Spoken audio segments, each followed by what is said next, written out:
et bienvenue à tous dans cette nouvelle émission Paroles de femmes. Et nous parlons cette semaine de découragement et aujourd'hui particulièrement à comment se relever après un échec. Parce que l'échec va générer différentes émotions et parfois c'est vraiment difficile de se relever et peut-être même plus qu'une épreuve parce que l'échec va venir toucher notre estime, va venir toucher l'image qu'on peut avoir de soi, mais aussi le regard des autres. Donc ça peut, tout ce mélange peut créer en nous un découragement, une certaine lassitude. Et aujourd'hui, eh bien, on veut vous dire, peu importe l'échec que vous avez vécu, peu importe la part que vous avez aussi jouée dans cet échec, eh bien, Dieu est celui qui veut vous relever, qui veut relever votre tête. Et c'est possible. L'échec ne doit pas nous laisser à terre. Nous ne pouvons pas laisser l'échec déterminer notre vie, notre futur, notre destinée. L'échec fait partie de la vie et par contre notre attitude par rapport à l'échec va déterminer aussi notre trajectoire et aujourd'hui on ne veut pas vous laisser tomber, on ne veut pas vous laisser continuer de sombrer et c'est pour ça que nous sommes là avec Aurélie et Nadine pour encourager. On a fait j'ai l'impression qu'on a fait plusieurs émissions dans Bonjour chez vous sur l'échec. Merci Nadine pour ces belles émissions. Mais comme on en avait parlé, puis ton mari aussi d'ailleurs avait fait toute une rubrique, un conseil du coach. Conseil du coach, ouais. C'était quoi? Comment se relever après un échec? Oui, ça exactement. Ah bah ouais. On a la réponse. Ouais, on va compléter. J'ai envie de dire. Entre autres, je me souviens, on avait parlé de tout ce que ça pouvait générer, l'échec, notamment ce sentiment de honte qui fait que le diable peut nous tenir captifs avec cette honte et nous garder la tête sous l'eau et quelquefois ça dure pendant longtemps et l'échec était comme ça, mais finalement les proportions et les conséquences de l'échec deviennent complètement faramineuses et disproportionnées. Et dans cette émission qui s'appelle Fais appel à ta grâce, tu as fait une pensée du jour. Et avant ça, dans une des réunions qu'on avait ici, tu avais parlé de la grâce qu'on doit avoir lorsqu'on vit un échec. La grâce envers les autres qui vivent l'échec et la grâce envers nous-mêmes. Je viens de te replacer. Et en fait, je voulais le dire pourquoi? Parce que tu as dit dans ton intro que l'échec,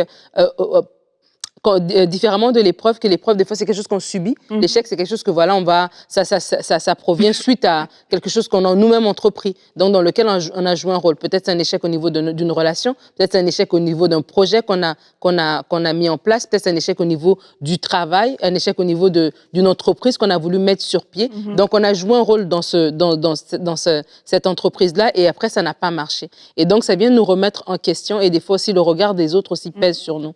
Et je crois qu'un des premiers points, alors qu'on parle de se relever, et tu peux encore te relever de cet échec, c'est de dire d'abord, fais-toi grâce. Fais-toi grâce pour dire, OK, cet échec est arrivé, qu'est-ce que je peux apprendre de ça? Mais tu n'es pas la seule personne et tu n'es pas la première personne à avoir échoué et tu n'es pas la dernière personne à échouer et ta vie ne s'arrête pas là. Et des fois, on est tellement dur envers nous-mêmes alors qu'on a subi un échec, alors que peut-être notre échec aussi a eu des répercussions sur quelqu'un d'autre. Je pense à quelqu'un qui s'est lancé en affaires et voilà, tu as ouvert une entreprise, tu as ouvert peut-être une boîte, tu as ouvert une structure et ça n'a pas fonctionné. Et il y a des gens derrière qui ont aussi subi les conséquences de cet échec-là. Tu peux vraiment t'en vouloir. Et il y a d'autres personnes qui peuvent même t'en vouloir. Mais vraiment, de se faire grâce, ça va être la première chose qui va nous aider à nous relever. Parce que si on se voit comme un échec à cause de notre échec, c'est vraiment compliqué. Mais qu'on arrive à savoir dissocier l'événement de nous-mêmes, qu'on se fasse grâce en comprenant que ça arrive à tout le monde, qu'on puisse savoir, quand on va se faire grâce, on va pouvoir à ce moment-là regarder l'événement de façon objective pour voir, OK, où est-ce que j'aurais pu mieux faire, qu'est-ce que je peux apprendre de cette situation-là,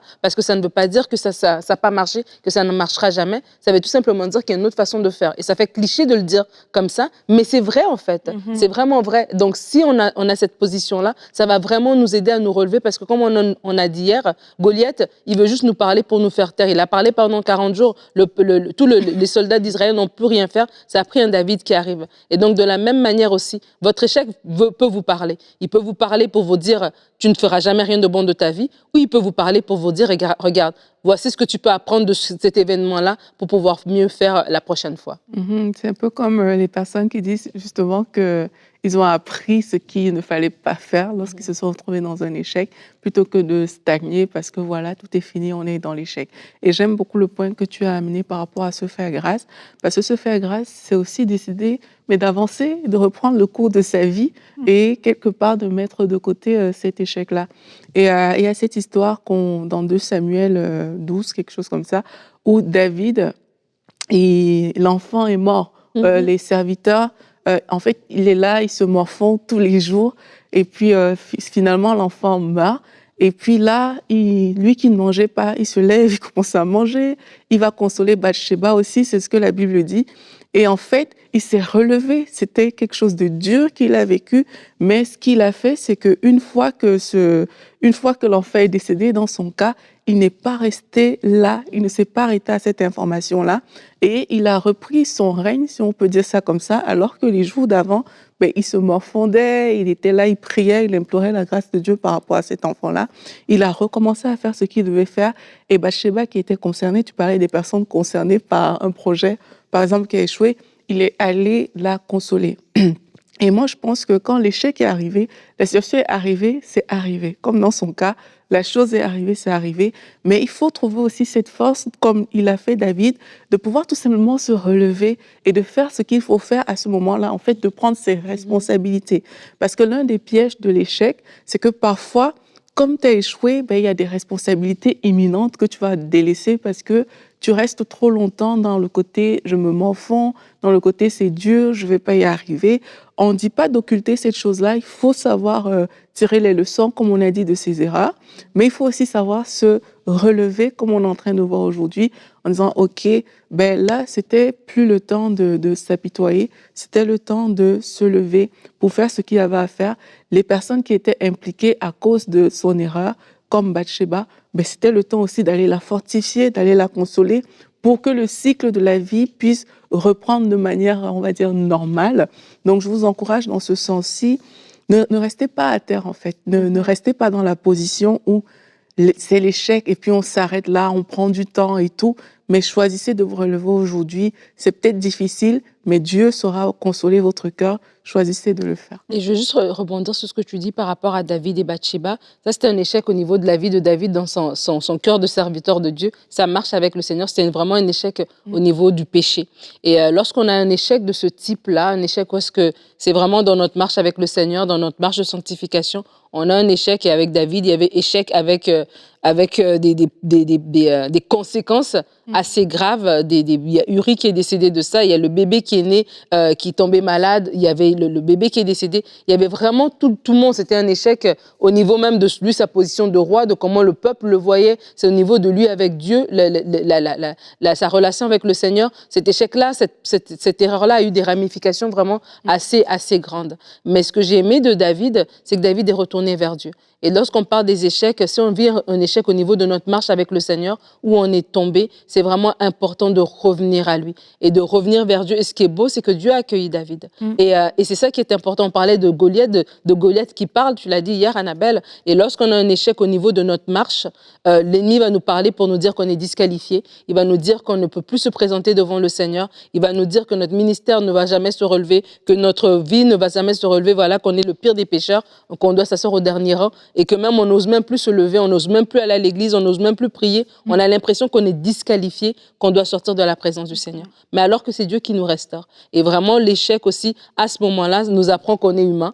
On nous apprend qu'on n'est pas si super spirituel qu'on pensait, qu'on doit encore se mettre des garde-fous, qu'on doit encore se mettre des protections, qu'on doit marcher dans la sagesse parce que l'ennemi est là pour nous tenter. Et donc cet échec-là, oui, va nous montrer que tiens, je ne pensais pas que j'étais aussi fort que je pensais, que celui qui est debout prenne garde de tomber. Mais ça veut tout simplement dire que oui, j'ai un papa qui peut me recueillir, qui va me fortifier, qui va me donner une sagesse nouvelle, qui va me donner un nouvel avenir. Il y a eu Salomon après. Donc Dieu a aussi donné quelque chose de nouveau à David et à Bathsheba. Et vraiment, c'est important, lorsque surtout dans ce type d'échec-là, ça vient tellement nous toucher à l'intérieur de nous que c'est vraiment important de ne pas entendre la voix de Goliath, la voix de l'ennemi qui va nous dire « ne va plus devant Dieu, il ne veut plus de toi, c'est faux ».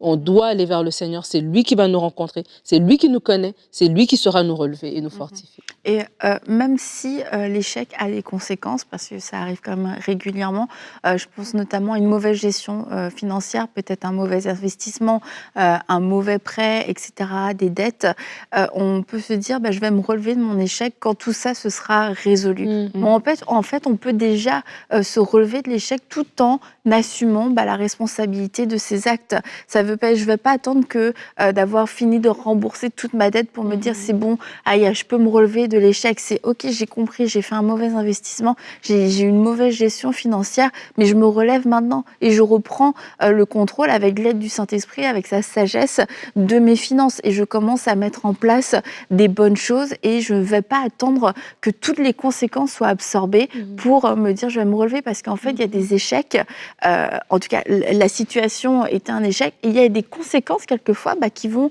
nous suivre pendant très longtemps et au final ces conséquences ça fait juste partie de la responsabilité qu'on doit prendre, mais si constamment on se dit voilà, ça me rappelle mon échec, ça va tout le temps nous freiner et c'est de se dire finalement là maintenant le vrai échec c'est plus ma mauvaise décision d'il y a 20 ans, mon échec c'est mon attitude à rester dans cet échec, à ruminer cet échec, à me dire si j'avais fait les choses différemment, parce que bien souvent quand un échec en plus a eu lieu il y a longtemps, c'est plus l'échec en tant que tel qui nous affecte, c'est notre attitude, c'est tout ce que ça a créé après et notre mauvaise réaction a créé plein de problèmes en chaîne et c'est ça qu'on est en train de vivre et puis tout le temps on revient aux problèmes d'il y a 10 ans, d'il y a 20 ans, mais en fait on t'encourage aujourd'hui, reviens à ton attitude d'aujourd'hui, te dire aujourd'hui qu'est-ce qui fait que cet échec est toujours aussi vivant, qu'est-ce qui fait que les conséquences sont aussi importantes qu'il y a 10 ans, c'est peut-être parce que toi-même, tu es resté dans cette attitude et qu'il est temps que tu puisses prendre une attitude de vainqueur. Et ça ne veut pas dire « je jette tout à la poubelle », mais j'assume. Oui, j'assume les conséquences, mais je ne suis pas obligée de les assumer avec honte, ni avec condamnation, ni avec culpabilité. Voilà, je reconnais, j'ai fait une erreur, j'assume et je vais marcher quand même dans mon assurance et dans mon autorité et dans la faveur et dans la grâce, parce que ça n'annule pas la faveur ni la grâce de Dieu, en fait. Effectivement, c'est ça, se faire grâce au final, comme on disait, c'est de se dire que oui, j'ai peut-être commis une erreur, mais n'empêche que Dieu relève ma tête et je vais continuer d'avancer. Tu parlais d'attitude tout à l'heure. Moi, je pense qu'il y a des personnes aussi qui vivent souvent des échecs dans leur caractère, dans leur comportement, où on essaie peut-être de ne plus se mettre en colère et oups, tu retombes encore dans la colère tout le temps. Du coup, tu t'énerves parce que tu t'énerves. Voilà. Et ça, c'est comme un cycle aussi qui peut revenir parfois. On a parlé de la colère, mais ça peut être différentes choses. Mais je pense beaucoup au caractère à ce niveau. Et c'est aussi important peut-être pour vous qui vivez ça, surtout si c'est des choses qui reviennent, vous faites des efforts et que ça semble ne pas partir. Mais c'est aussi de voir qu'est-ce qui est derrière, c'est quoi la source, qu'est-ce qui vous met dans cet état au final et traiter avec cette source-là. Parce que oui, on dit de se relever après un échec, on dit de ne pas se condamner, c'est vrai, il ne faut pas se condamner, mais ça ne veut pas dire qu'on ne règle pas les problèmes derrière, sinon on va juste répéter des choses, et on va aller d'échec en échec, même si on est OK par la suite, et c'est pas ça qu'on veut non plus. Donc c'est de se dire, qu'est-ce qui est à l'origine de ce mauvais comportement, parce que c'est vraiment au niveau du caractère que c'est à ça que je pense fort maintenant. Qu'est-ce qui est à l'origine? Et cette chose-là, il faut attaquer ces choses-là. C'est aussi ça, se relever, que de savoir régler les choses à la source. Et une fois que vous avez réglé ces choses-là, mais c'est comme ça, en fait, aussi que vous serez victorieux par rapport à l'échec que ces choses produisaient dans leur vie, dans vos vies. Plusieurs personnes, à cause de la colère, je ne sais pas pourquoi j'insiste sur la colère, mais à cause de la colère, on subit vraiment des mauvaises conséquences. Il y a des personnes qui ont perdu leur travail juste à cause d'un accès de colère. Il y a des personnes même que dans leur foyer, c'est la catastrophe à cause des accès de colère. Mais c'est de dire, c'est quoi qui est à l'origine et c'est de s'attaquer à cette chose-là. Et c'est comme ça que vous allez vous relever de ces échecs répétitifs. Oui, c'est ça. Quand c'est cyclique, c'est sûr qu'il y a une source et tant qu'on n'attaque pas la source, le cycle va se reproduire. Et j'aimerais aussi inviter les gens, des fois, il y a des échecs comme ça, Aurélie parlait au niveau de votre caractère, c'est aussi quelque chose aussi à amener devant Dieu, dans le sens où chacun de nous a son caractère, chacun de nous aussi a des différents trucs dans lesquels, pour nous, c'est une lutte. Et peut-être pour certains, c'est la colère, mais pour d'autres personnes, c'est peut-être des gens qui ne sont pas entreprenants, qui ont de la peur, qui ont du mal, voilà, à aller au bout des choses. Et dans ces petites choses-là, c'est que déjà, comme c'est une faiblesse, dès que tu vis un échec dans cette situation-là, ça devient encore plus pesant. Donc, ça veut dire si, par exemple, tu es quelqu'un qui déjà, tu es craintif et que tu n'entreprends pas. Donc, du coup, au travail, on donne un gros projet et là, tu as pris ton courage à deux mains, tu dis oui, je vais prendre ce projet, je vais le piloter et ça ne marche pas. Ça vient comme confirmer que tu n'aurais pas dû le faire, en fait. Et l'échec vient te maintenir dans cette position en te disant, ben, tu n'aurais pas dû te lancer là-dedans. Comme tu parlais, par exemple, par rapport à la colère, ben voilà, tu as eu encore un excès de colère. Ben, cet échec-là vient au lieu de t'apprendre, vient te dire, ben, tu vois, que ça vient te condamner, en fait, te dire, ben, tu vois, tu n'aurais pas dû le travail, te mettre en avant, avoir un poste plus haut, c'est pas pour toi. Peut-être le foyer, c'est pas pour toi, etc. Et c'est important pour vous d'amener ça devant Dieu et de l'amener pour que le Seigneur puisse vraiment venir travailler là-dedans. La Bible nous dit qu'il a pour nous des projets de paix. La Bible nous dit qu'il a pour nous des bonnes œuvres qu'il a préparées d'avance afin que nous les pratiquions. Quand on voit la parole de Dieu, lorsqu'on voit des hommes de Dieu qui sont des hommes extraordinaires, ils ont eu aussi des moments, des échecs. Moïse a eu un excès de colère qui a été un échec entre guillemets pour lui. Josué, à un moment donné, n'a pas consulté Dieu, il est allé à la bataille, il a connu un échec. Donc ça veut dire que ça peut nous arriver, mais c'est important qu'on puisse aller devant le Seigneur pour que ça soit réglé, pour que la prochaine fois, je reviens encore à la personne qui est pas une personne qui naturellement va prendre de l'avant, naturellement va prendre un projet, ben la prochaine fois que tu vas prendre le projet, tu ne le prends pas avec l'appréhension de l'échec. Tu ne le prends pas avec l'idée que ça va pas marcher. Tu le prends maintenant en disant OK, je sais que moi dans ma personnalité, peut-être je suis pas quelqu'un qui va vouloir me lancer, entreprendre. Mais Seigneur, je sais que je te fais confiance. Et quand bien même je rencontrais une difficulté sur mon chemin, ça ne veut pas dire que je suis pas fait pour ces choses-là. Ça ne veut pas dire que je ne devrais pas me lancer dans des trucs. Ça ne veut pas dire que je suis condamnée ou je suis condamnée à ne pas entreprendre des choses. Je veux me disposer moi-même à ne pas vivre cet échec comme la fin, à ne pas le vivre de façon excessive en fait, mais vraiment à le prendre pour ce qu'il est et vraiment à pouvoir rebondir. Parce qu'il y a des gens qui ont du mal à rebondir et qui restent sur des échecs. Et pour toi, c'est quelque chose de minime, mais pour eux, c'est tellement une montagne parce que déjà à l'intérieur d'eux, ça l'a pris tout leur courage en fait pour pouvoir entreprendre cette chose-là. Peut-être aussi. Là, ce que je veux dire, c'est peut-être pour redéfinir l'échec.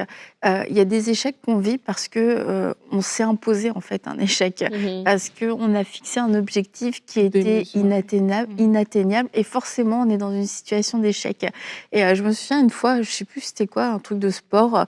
Je suis pas trop le sport, mais j'avais entendu, je sais pas trop qui, un sportif en tout cas, ou une équipe de sport, dire ah oui, nous on vise telle place. Et c'était pas la première, ni la deuxième, ni la troisième. Et je m'étais dit, c'est nul. Genre, tu sais, on vise, je sais pas moi, être dans les 10 premiers. T'es pas sur le podium dans les 10 premiers. Qui sait c'est qui le 4e et le 5e dans une course? Et en fait, ça m'avait choquée parce que je m'étais dit, dans ma tête, je devais être très jeune, tout le monde visait la médaille d'or, tout le monde visait la première place.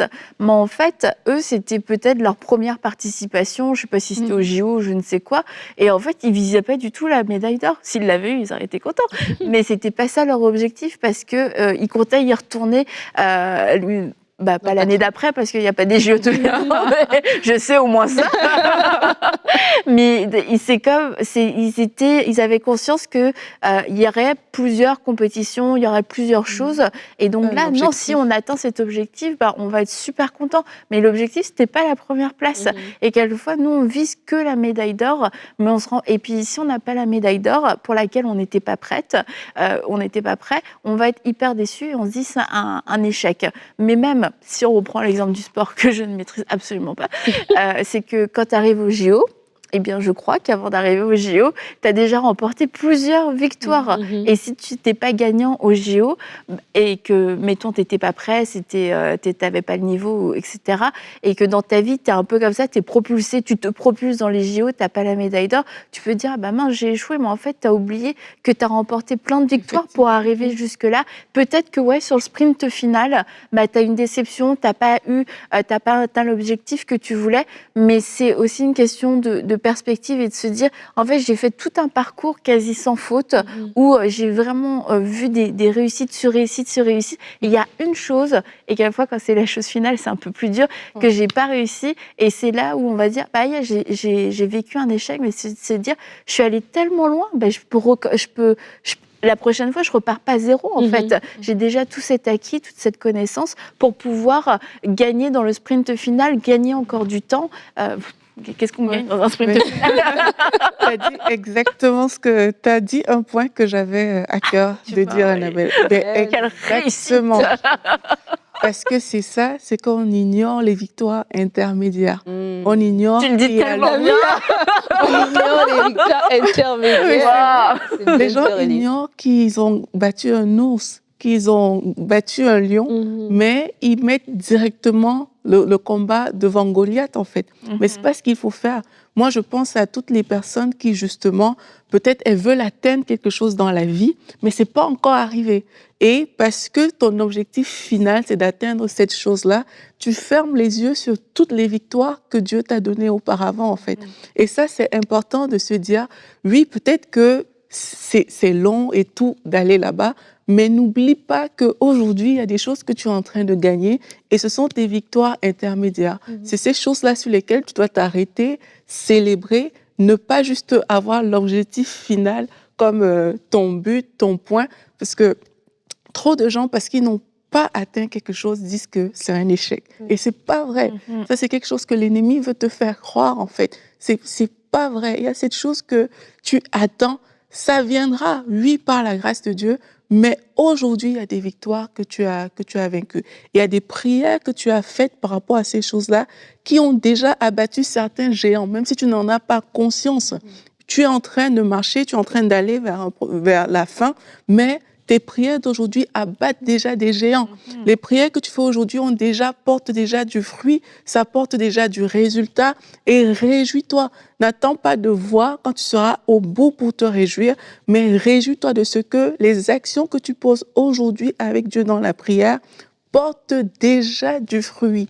Même si tu ne vois pas encore ce que tu attends, tu es en train de remporter la victoire avec ton ours, avec ton lion. Et demain, ce sera le Goliath qui va tomber. Donc vraiment, j'encourage les personnes qui nous écoutent. Ne vous arrêtez pas aux victoires intermédiaires. Il y a une victoire plus grande qui vous attend. Relevez-vous et foncez vers cette victoire-là. Et j'encourage aussi les gens à se célébrer. Hein. Des fois, on ne le fait pas. Bravo.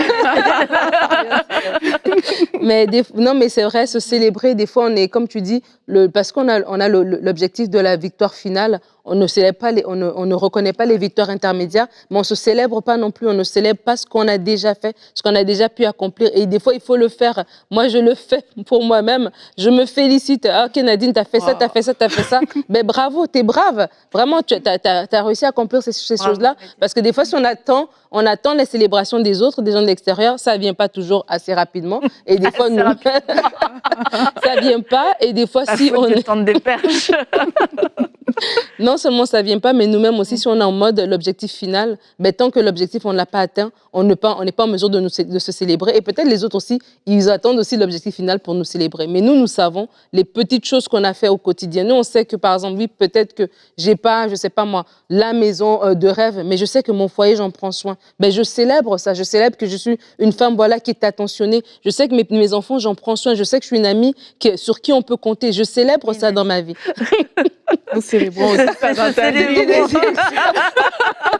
C'était des exemples, mais pour dire, c'est vrai que, et parce que quand on parle de l'échec, en fait, donc quand on est aussi en mode, l'échec est en train de me casser, on peut vraiment se réduire qu'à ce manque de victoire, en guillemets. Et donc, c'est important de se célébrer soi-même au quotidien, les petites victoires que nous avons, de s'encourager soi-même. C'est une façon aussi de se fortifier, et de pouvoir se donner espoir que voilà, j'ai atteint cet objectif-là. Comme tu parlais du sport, voilà, il a peut-être gagné aux régionaux. Ok, ça veut dire après on va aller aux nationaux. Après ça, on va aller voilà dans la compétition peut-être aux mondiaux. Voilà. C'est ça la prochaine étape, je pense.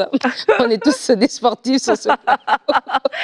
Je suis sûre qu'Aurélie a su les Jeux Olympiques. Oui, j'aime trop. Tu vois, je sais. C'est la compétitrice, Aurélie. Attends, je veux juste dire par rapport aux victoires intermédiaires, c'est que quelquefois ces victoires intermédiaires sont privées et du coup c'est pour ça qu'elles ont moins d'importance pour nous et c'est pour ça qu'on les considère moins parce que l'échec est public et du coup ça fait plus mal parce que c'est public et je vous encourage à utiliser vos victoires intermédiaires privées pour pouvoir surmonter les échecs publics et à vous en souvenir et à les marquer, à les célébrer. Pourquoi les célébrer? Parce que on va plus s'en souvenir et quand un échec arrive, on va être capable de retourner et de pouvoir les revoir parce que si elles sont passées inaperçues et qu'on n'en a même pas conscience que c'est des victoires, quelquefois c'est comme, c'est comme ça, en fait on n'aura pas de matière pour se soutenir lors de l'échec. Vas-y Aurélie. Et j'aimerais vous dire que le chemin est encore long. C'est pour ça qu'il faut se relever. C'est vrai, je pense souvent à l'histoire d'Élie. Quand il a fui sur la parole de Jézabel, et l'ange est venu le nourrir et lui a dit, le chemin est encore long, donc mange. Et je pense que peut-être pour beaucoup de personnes, c'est la parole que vous avez besoin de recevoir aujourd'hui. Le chemin est encore long, donc il faut manger. Il faut se nourrir de l'espérance qui est en Jésus-Christ. Il faut se nourrir de la parole de Dieu. Il faut se nourrir de la présence de Dieu. Et c'est ça qui va, au final, relever votre cœur de peut-être des déceptions que vous pensez vivre alors que vous êtes dans vos victoires intermédiaires. Comme on a dit, c'est de se nourrir de ces choses et continuer d'avancer coûte que coûte. Élie, ce jour-là, il n'a pas continué d'avancer et Dieu lui a dit ce jour-là que je vais oindre Élisée à ta place. Mais c'est pas ça notre histoire. Nous, on est comme David qui a remporté la victoire sur Goliath. On continue d'avancer coûte que coûte. Et dans la lignée, il y a ce passage dans Éphésiens.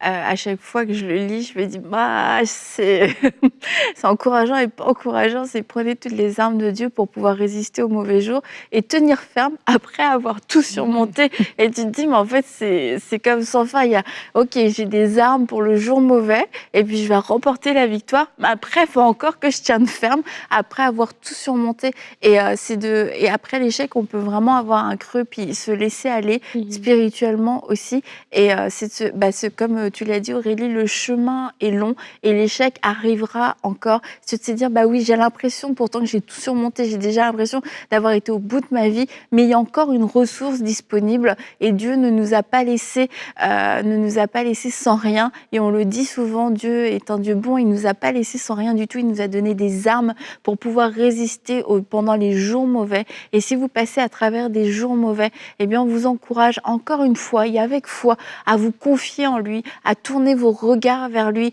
et à oser lui faire confiance à nouveau. Vous vous dites, je ne sais pas si j'ai encore la force de lui faire confiance, mais je peux vous dire, ça vous demandera plus de force de ne pas lui faire confiance et de persister sans lui pendant les jours et les semaines et les mois à venir, plutôt qu'aujourd'hui de dire, ok Seigneur, je lâche prise et je reprends tes armes et je vais résister pendant ces jours et je vais tenir ferme après avoir tout surmonté parce que ce n'est pas fini. Je refuse que cet échec soit le point final de ma vie. Cet échec, je vais en tirer toutes les leçons que je dois apprendre. Peut-être j'ai été brisée et peut-être que ça a fait du mal, ça a eu des conséquences, mais tu es le Dieu qui rachète. Tu es le Dieu du rachat, le Dieu de la restauration et je crois en toi. Et vous avez le droit, donc faites-vous grâce, pardonnez-vous et mettez votre confiance en Dieu parce que lui croit encore en vous et vous avez encore des choses à accomplir pour son royaume. Il a encore besoin de vous. Donc ne laissez pas votre destinée être volée par la honte, par la culpabilité. Si Dieu a dit qu'il y avait encore un lendemain pour vous, il y a encore un lendemain pour vous. Et je crois que c'est le jour où Dieu veut vous faire du bien, alors qu'il puisse aujourd'hui venir vous visiter, qu'il puisse venir prendre votre fardeau, qu'il puisse aujourd'hui venir transformer les mensonges en vérité, qu'il puisse venir rafraîchir votre âme qui a été désaltérée et asséchée depuis trop longtemps déjà. Et demain, on va se retrouver et je serai encore avec vous, puis on va parler de fatigue, stress, anxiété, des mots qui sont malheureusement trop courant aujourd'hui dans notre société, mais il y a une solution. Alors à demain dans Parole de Femme.